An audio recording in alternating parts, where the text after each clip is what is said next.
Welcome back, my dearest viewers. Now, unable to reach the great heights that I once had when reviewing Scorn's art book, I've decided to join the Mujahideen in their glorious counter-strike against the Jewish oppressors, with false flag operations against hospitals in the Gaza Strip to blame it on the IDF.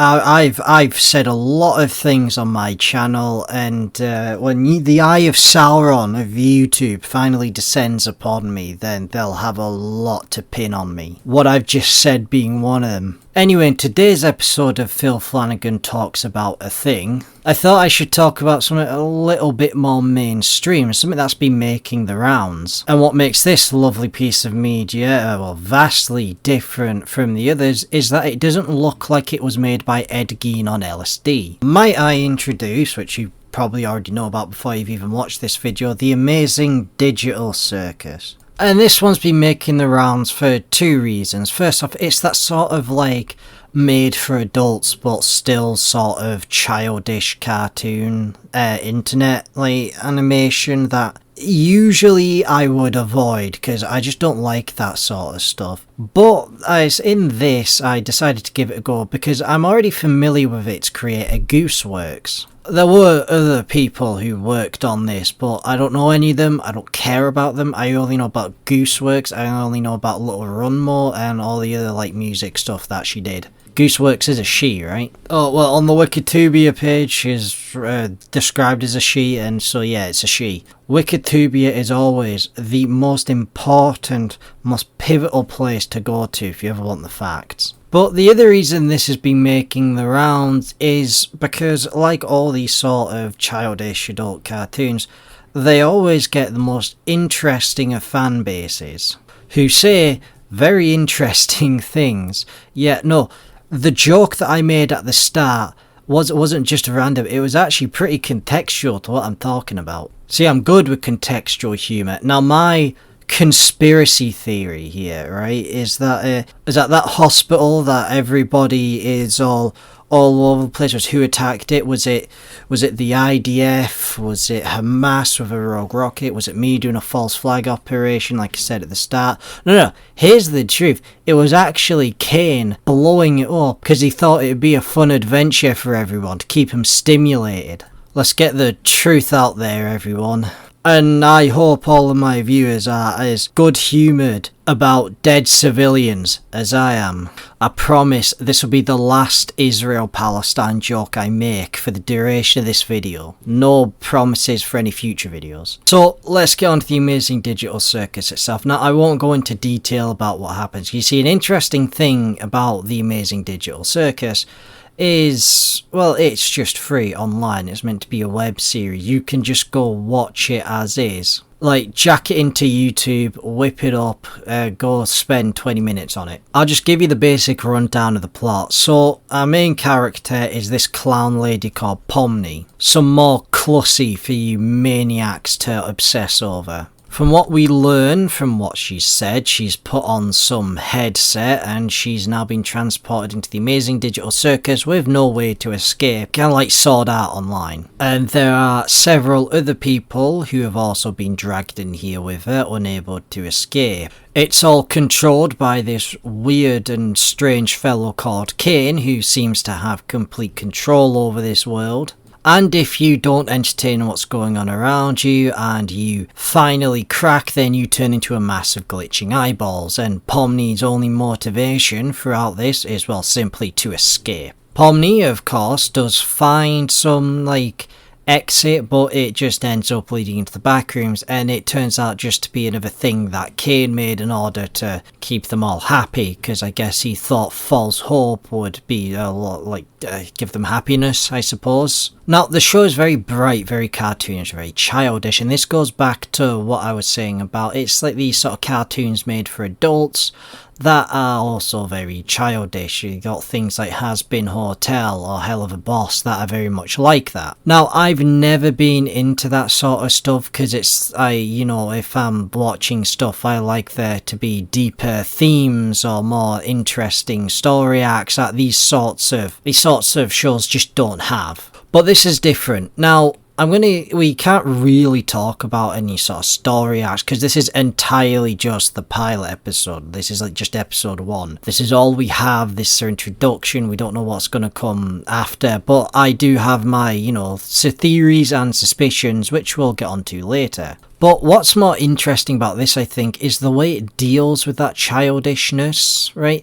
It's not like it's kind of just a feature of the show. No, the way it is it's like the characters are trying to act adult. I mean, Pomy starts swearing her head off at one point, but it's all censored by Kane because Kane is forcing them all to be family friendly. Like, none of them want to be, but Kane is forcing them to be, which I think actually makes for an interesting dynamic. And so it's all bright and colourful and wacky and weird, but it's like it's meant to be. It's of Kane's doing. And so it works for the show, and it has many sinister undertones, like when Kane is explaining what there is to do and he just starts glitching out. Or how, like, there's the whole sense that, if you lose your mind, you'll turn into a monster, which Kane just throws one into just a cellar, which is kind of I don't even know how to feel about that. The guy who, the Kothmore, oh, by the way, there are going to be spoilers.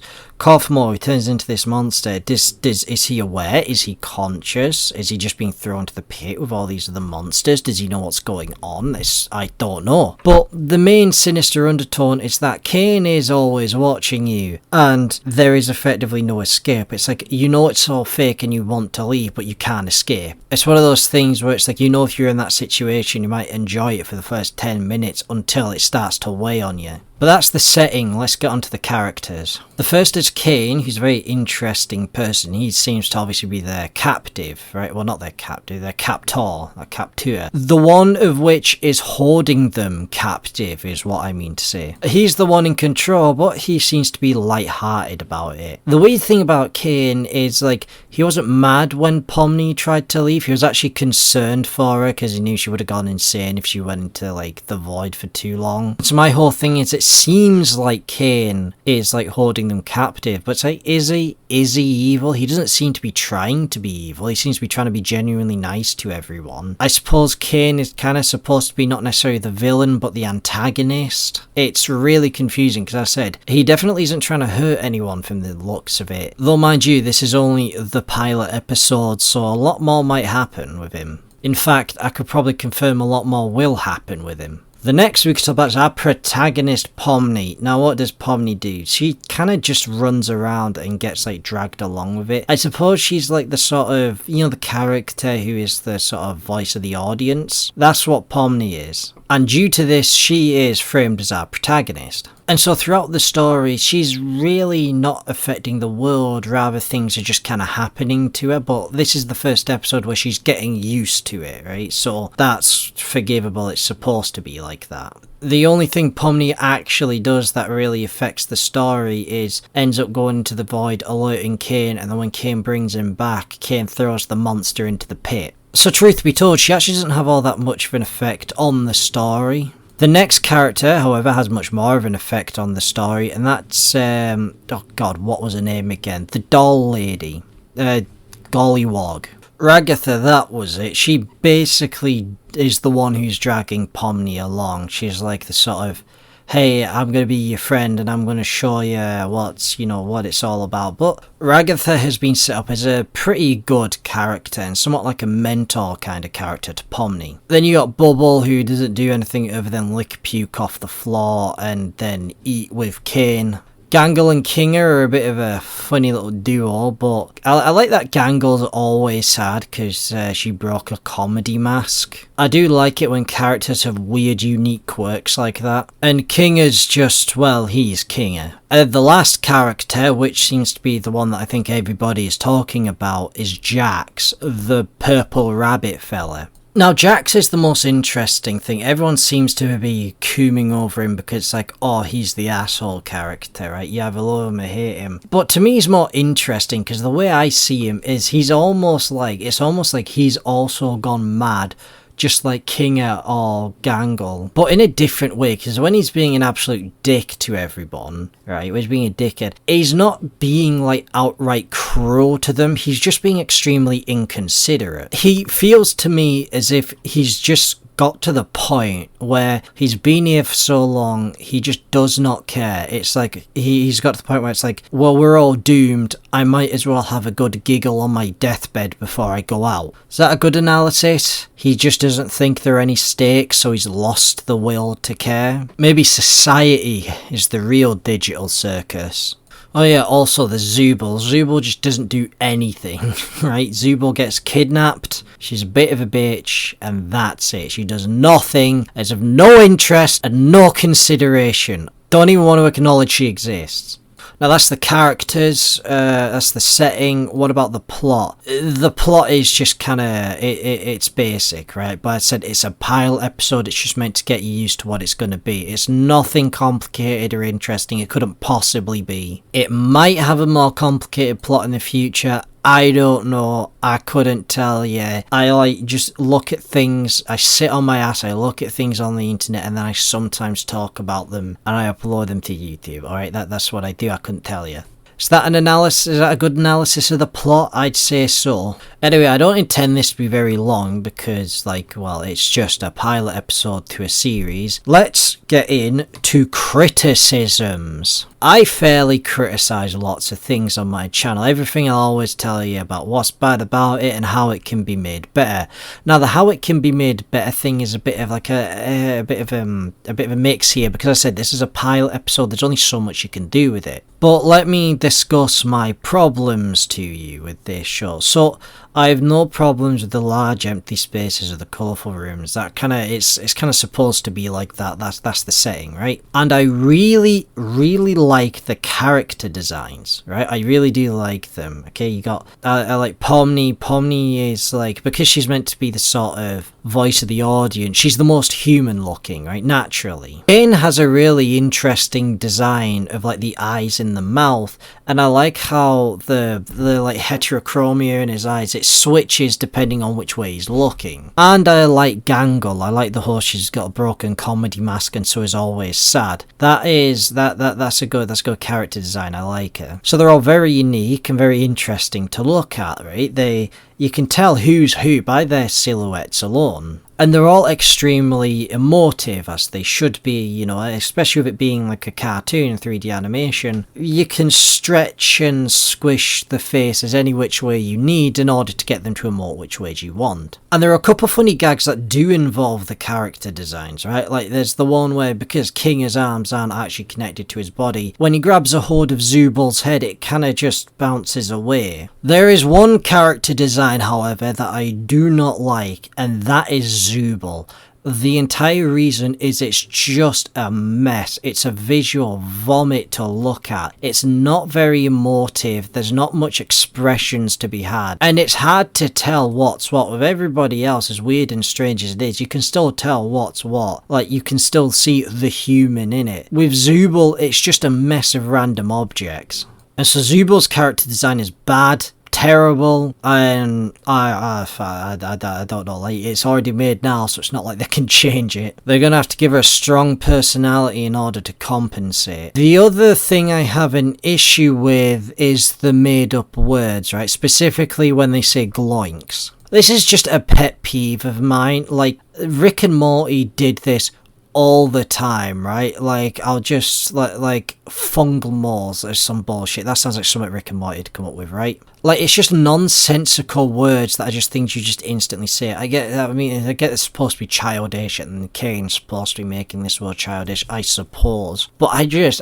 have a pet peeve where because it's nothing but just brain rot, and I hate it. Because when Rick and Morty did that, half of the jokes were just, look at this thing, has such a stupid name, isn't that funny? And it's like, no, that's not funny because I'm not 5. And other shows have done something similar, and that's just put a bad taste in my mouth for words with that, like words where they have like G's and K's in them, or excessively. I mean, Pomny's obviously made up, but that's like that sounds like an actual name, right? Gloinks doesn't sound like anything. It just sounds stupid. As if there was no thought behind it, because there probably wasn't. Anyway, the rest of the show is pretty good, right? Now, what more do I want to say about this? Well, I could talk about where I think it might end up going, because I'm probably going to stick around and watch it entirely only because I, am familiar with its creator. Not personally, I don't know Gooseworks personally, before anyone says I do. I just know her work. Her Gooseworks. Now, the discussion of like headsets and the weird office rooms that we see in this back rooms place that Pomy ends up in, I think does hold some sort of significance, mainly because it focuses a lot on this random company logo. And so I think the future of this story is probably going to go somewhere down that route, but it's going to have, I can guarantee it's probably going to have something to do with that. And it was a very light-hearted pilot, but I feel it's one of those things where it's going to start off light-hearted and then get very dark. How dark, how quickly is something I couldn't tell you. As I said before, I'm a random pleb on the internet with too much time on his hands and not a prophet. Do I overall like it? Yes, I've said it a few times already. I do quite like it. Should you watch it? Well, it's completely free and on YouTube, so there's not much of an effort you have to do in order to go and watch it. And when things are free to watch, you're effectively paying for it with your time. And considering you're watching this video, I can only assume your time is worthless, so you might as well give it a watch if you haven't already. Gee Phil, have you alienated your audience enough yet? There's no wonder I only get like 100 views per video. And mind you, that's if I'm lucky.